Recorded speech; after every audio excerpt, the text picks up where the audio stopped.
So at the end of the day, if you sum all of these arguments against the existence of God together, do you ever have any doubts? I don't think any of these arguments, except for evil, I mean, I think that's a real concern for believers in God. I don't think any of these other arguments I'd say they have no force at all. I think at least they don't have any force to move me at all. With respect to evil, that's another matter. That can be deeply disturbing to believers in God, such as myself. It can lead one to be suspicious of God, to wonder why He does all these things, and to distrust Him, and to be angry with Him, and to be inclined to shake your fist in God's face, except you know that it's just a totally hopeless and stupid gesture. But it can give you real problems. I don't think, though, that it, at least as far as I'm concerned, inclines me to wonder whether there is such a person as God. It's more that it could make me suspicious, distrustful, not willing to commit myself to Him, and the like of that. Folks, that was Alvin Plantinga. And he admits it, that he shakes his fist at God. To distrust Him, and to be angry with Him, and to be inclined to shake your fist. Why? Christians all over the world do the same thing. They may not admit it publicly, but behind closed doors, Christians shake their fist at God. And if they don't, they're too scared to, but they really want to shake their fist at God. Why? My father died. Why did my mother die? It can lead one to be suspicious of God, to wonder why He does all these things, and to distrust Him, and to be angry with Him, and to be inclined to shake your fist in God's face.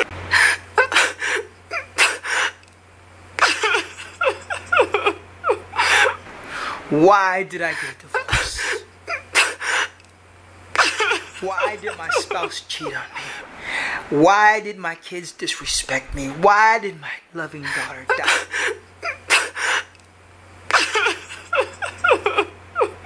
Why did my loving son die? Shake your fist in God's face. Why did my career go to waste? Why am I so sick? That can be deeply disturbing to believers in God, such as myself. Why am I about to die? Why? Christians ask. Alvin Plantinga, you just heard him, shakes his fist at God too. Shake your fist in God's face. Why? The Christian God, why? God, why? You heard Alvin Plantinga. He said, it makes me distrustful of the Christian God, suspicious of the Christian God, makes me distrust Him. You heard Alvin Plantinga. He says, makes me angry at Him, the Christian God. Alvin said, it makes him not willing to commit himself to the Christian God. To distrust Him, and to be angry with Him, and to be inclined to shake your fist in God's face. Because there's so much evil, there's so much pain and turmoil in this. So he shakes his fist at God. Why? It can give you real problems. I tell you why, Alvin Plantinga. Because the Christian God is fiction, and Jesus is fiction. Yes, the Bible is practically a fiction. It's a comic book, ancient comic book, with characters called the Christian God in the Old Testament, and there's His superhero son in the New Testament. That's why, Alvin Plantinga, you ask your fist in the sky, why God, why Christian God, why do you allow this evil in this world? Look at the Holocaust. What the Germans did to the Jews. What the German did to the Jews was, wow, and to be angry with them, and to be inclined to shake your fist in God's face. Unspeakable. What Christians did to the Indians in America, genocide, unspeakable. What Christians did to black slaves in America for over 200 years, unspeakable.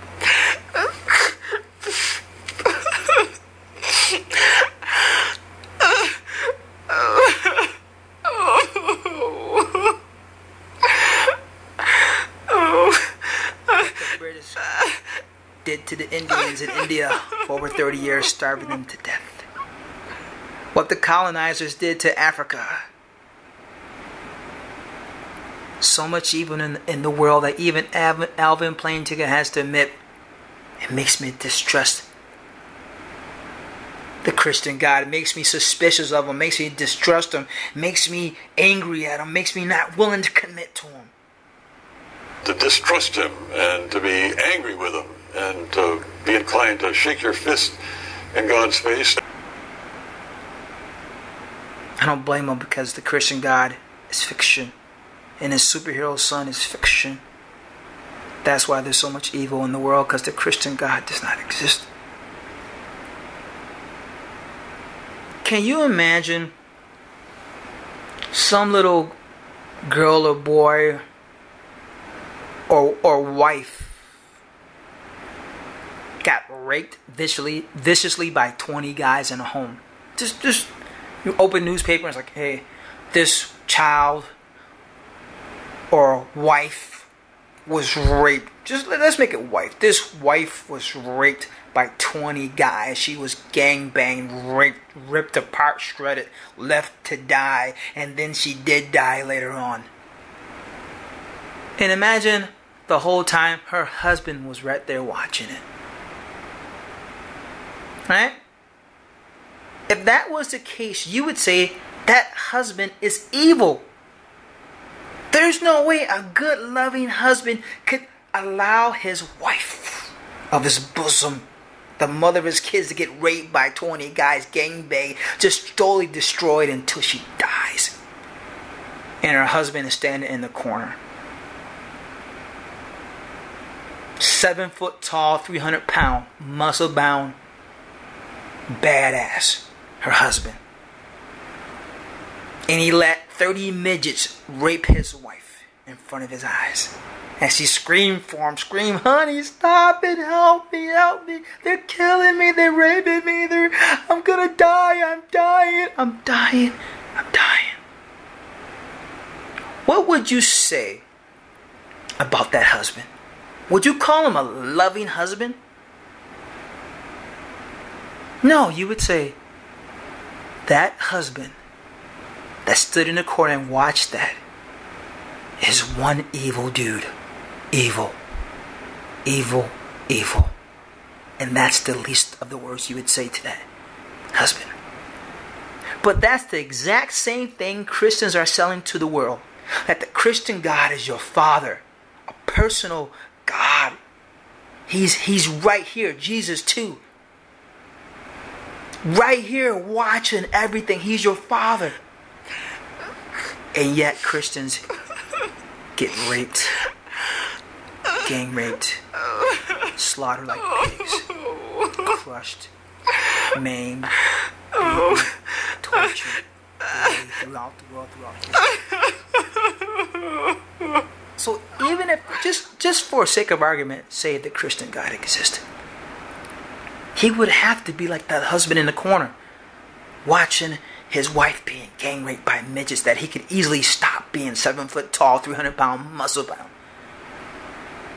If you want to say the Christian God exists as an argument, then how do you deal with the evil? The Christian God being your father right there, your comforter.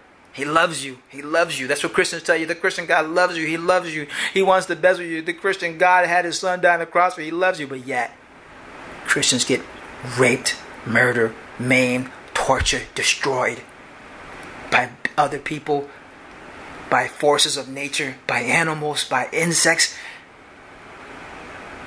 diseases, bacteria, viruses.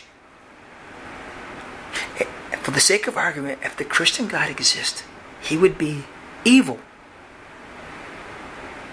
Evil. And I know some people say, well, you don't know his reason. Can you imagine if the 7-foot husband said the same thing to you?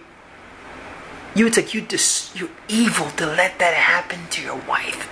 And he said to you, well, you don't know the reasons. I have proper reasons.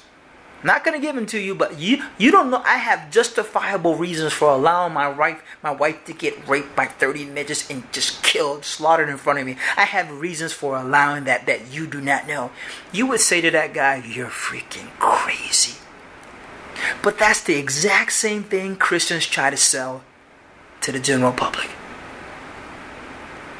People like Alvin Plantinga admit evil is a problem. It makes me shake my fist at God. But at the same time, he will say, and Christians will say, yes, there's so much evil. It's so bad. I shake my fist at God. But, at the end of the day, you don't know what reasons God may have for allowing this evil. So let's call him a good God still, because he has reasons that we do not know that allows Christians to just be wiped off the face of the planet, stoned to death. Just slaughtered and murdered in the most atrocious ways. Go to any hospital. Go to hospice. Go to the cancer wards. Go to the kids' hospital.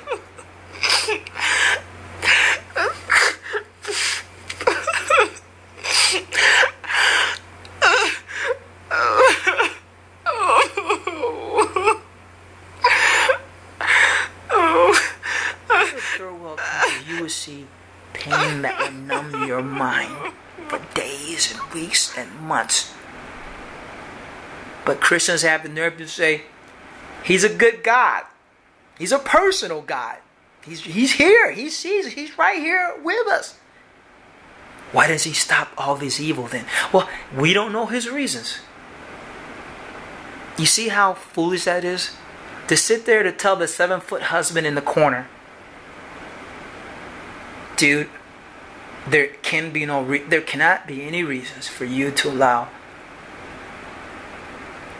your wife to be raped by 30 midgets, raped her and slaughtered her until she died in your presence, and she yelled and screamed out for you the entire time you sat there and freaking watched it all. There is no reason for it. If you're here, you're evil. And if you wasn't here, then you're not a personal husband. So if the Christian God is real, then he's got to be evil. And if he's not around, then he's not a personal God. So either way, Christians, it don't work. You want to argue for your Christian God, both arguments don't work. If he's a personal God, then he's evil for allowing this stuff to go on in this earth, this evil, just like the husband. And if your God is not around, then he's not a personal God, so stop saying he's a personal God.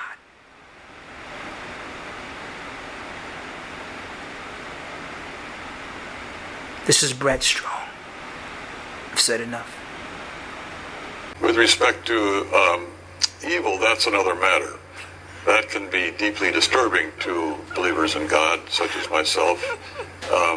It can lead one to be suspicious of God, to wonder why he does all these things, and to distrust him, and to be angry with him, and to be inclined to shake your fist in God's face, except you know that it's just a totally hopeless and stupid